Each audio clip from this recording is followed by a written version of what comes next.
আজকে যে বিষয়টি নিয়ে আমি কথা বলছি সে হচ্ছে ইসরো টেকনোলজি নিয়ে আজকে কিছুটা কথা বলবো। আমরা যারা ধর্ম নিয়ে যুদ্ধ করি সেই ধর্মপ্রেমী মানুষদের নিয়ে আজকে এই কথাগুলো। যারা হিন্দু মুসলিম খুব বড় করে দেখে ধর্মটাকে, সেই ধর্মর মানুষদের, যেমন বাংলাদেশ ধর্মকে খুব বড় প্রাধান্য দেয়, কিন্তু তারা টেকনোলজির দিক থেকে, গবেষণার দিক থেকে এতটা পিছিয়ে। যেমন পাকিস্তান গবেষণা টেকনোলজির দিক থেকে এতটা পিছিয়ে, যা আজকে তাদের কাল হয়ে দাঁড়িয়েছে। ধর্মকে যারা প্রাধান্য দিয়েছে পৃথিবীতে, তারা দিন দিন আস্তে আস্তে মুছে যাবে, তাদের কোনো অস্তিত্ব এই পৃথিবীর বুকে থাকবে না। সেই বিষয়টি নিয়ে আজকে কথা বলছি। ভারত যে এত সাফল্য পেল, কিসের জন্য পেল? ভারত আর পাকিস্তানের যে যুদ্ধটা হলো, এই যে সিঁদুর যে অপারেশনটা হলো ভারত আর পাকিস্তানের মধ্যে, ভারত যে অপারেশনটা করলো সিঁদুর নামে, এটাই এত সাফল্য ভারতবর্ষ কিভাবে পেল? কিছুটা পিছনের দিক দেখতে হবে। যে ভারত সামনের দিকটা দেখলে আপনি কিছু বুঝতে পারবেন না, কিছুটা পিছনের দিক তাকাতে হবে। আজ থেকে ভারত 10-20 বছর আগে কি পরিস্থিতিতে ছিল, ভারত আজকে কোন পরিস্থিতিতে দাঁড়িয়ে আছে, সেদিকে আজকে আপনাকে তাকাতে হবে।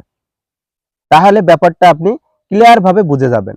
আর যারা ধর্ম নিয়ে এত চিল্লাচিল্লি, ধর্ম নিয়ে মারামারি কাটাকাটি হুড়োহুড়ি করেন, তারা আজকে চুপ হয়ে যাবেন, একদম চুপ হয়ে যাবেন।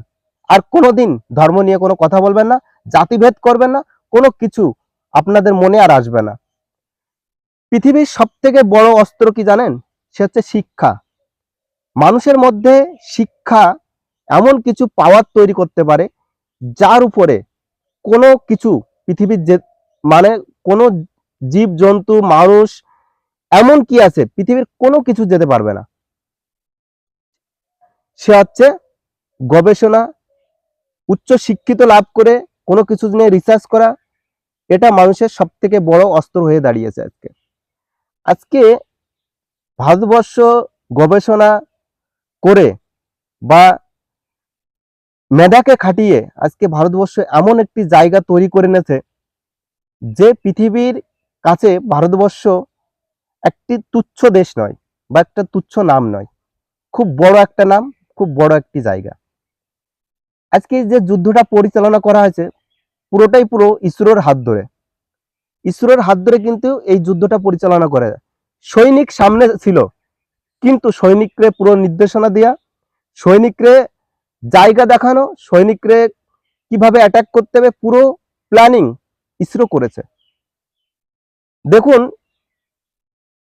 জাহাজ বন্দর ধ্বংস করে দিয়েছে ভারতবর্ষ, বিমানবন্দর ধ্বংস করে দিয়েছে ভারতবর্ষ, মিসাইল ধ্বংস করেছে, ড্রোন ধ্বংস করেছে, তারপরে আপনার এয়ার ডিফেন্স সিস্টেম ধ্বংস করেছে। নিখুঁত নিশানায় জঙ্গি ঘাঁটিতে আঘাত আনতে সক্ষম হয়েছে। কিভাবে? সব স্যাটেলাইটের মাধ্যমে, সব হচ্ছে স্যাটেলাইটের মাধ্যমে। স্যাটেলাইট দেখে দেখে ইসরোরা সেই জায়গাগুলো ঠিক পজিশন মতন সেনাকে বার্তা দিতে পেরেছে, এবং কোথায় কি হচ্ছে, কোথায় কোন মেশিন দাঁড়ানো আছে, কোথা থেকে পাকিস্তান কি পরিকল্পনা করছে, সব কিন্তু স্যাটেলাইটের মাধ্যমে দেখা যাচ্ছে সেটা।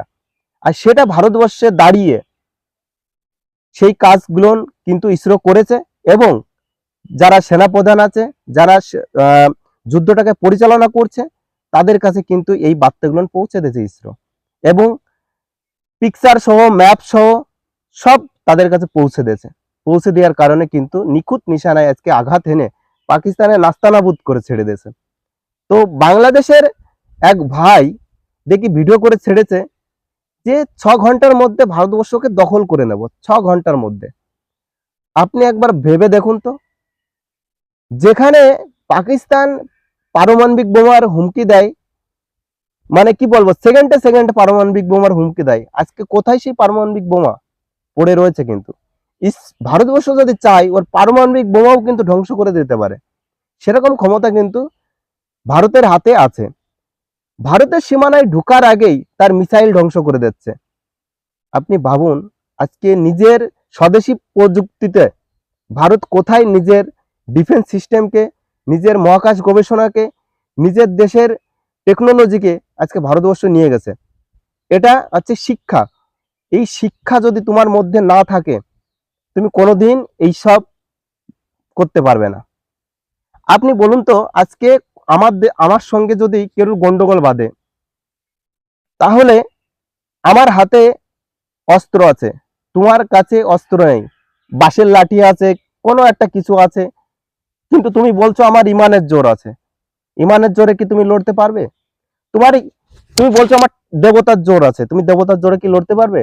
আমি তো তার আগেই তোমাকে মেরে দেব আমার অস্ত্র দিয়ে, তাই তো? তো এটা হচ্ছে টেকনোলজি।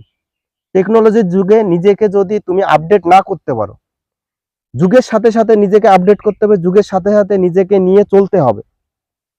আর দুনিয়ায় কি হচ্ছে সেটার দিকে একটু খেয়াল রাখতে হবে। কোন দেশ কি গবেষণা করছে, কোন দেশ আগে বাড়ছে, কোন দেশ কি দিক থেকে আগে বাড়ছে, সেদিকে তোমার নজরদারি করতে হবে।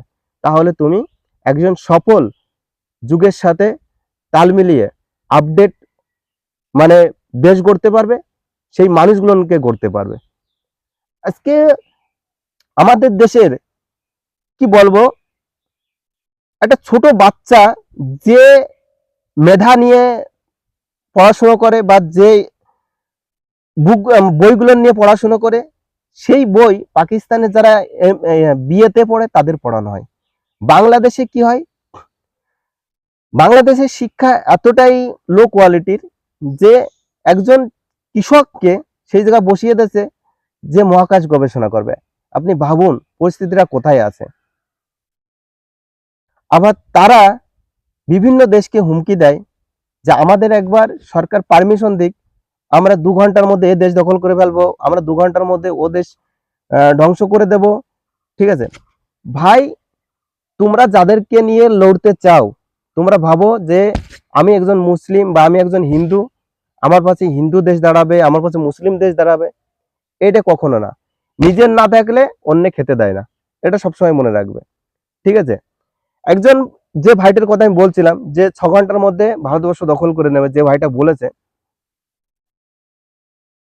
সে প্রথম কথায় যে কথাটা বলেছে সে বলছে যে আমরা তো পাকিস্তানের সবই মুসলমান, আর ভারতবর্ষেও প্রায় 40 কোটি মুসলমান আছে। ভারতবর্ষে প্রায় 40 কোটি মুসলমান আছে, তারা আমাকে সঙ্গ দেবে। ভাবুন কোথা থেকে কনফিডেন্স পাচ্ছে যে তারা আমাদের সঙ্গ দেবে। কিন্তু তোমাকে বলে রাখছি ভাই, ভারতবর্ষের যে মুসলিমরা আছে তোমার মতন অত অশিক্ষিত না, অত মানে একদম দেহভূত না। এরা শিক্ষিত, আমাদের দেশের মুসলমানরা শিক্ষিত। এবং দেখো আমাদের দেশের মুসলমানরা ইসরোতেও তারা কাজ করছে, ডিফেন্স সিস্টেমে তারা কাজ, মানে আমাদের যে ডিফেন্স আছে, সৈন্য আছে, সেটাও তারা কাজ করছে। ঠিক আছে, অতএব মনে করো না সে তার দেশের বিপক্ষে তোমার সাথে সঙ্গ দেবে। এটা কখনো তোমার এই ভুল ধারণা তুমি মুছে ফেলা দাও। তোমার দেশকে তুমি কিভাবে রক্ষা করবা সেটা তোমার দেশের মানুষই ভাববে, কিন্তু আমার দেশের মানুষ কখনোই তোমার নিয়ে এরকম মাথা ঘামাবে না, তুমি যে স্বপ্নটা নিয়ে পড়ে আসো। এটা সবসময় মনে রাখবে।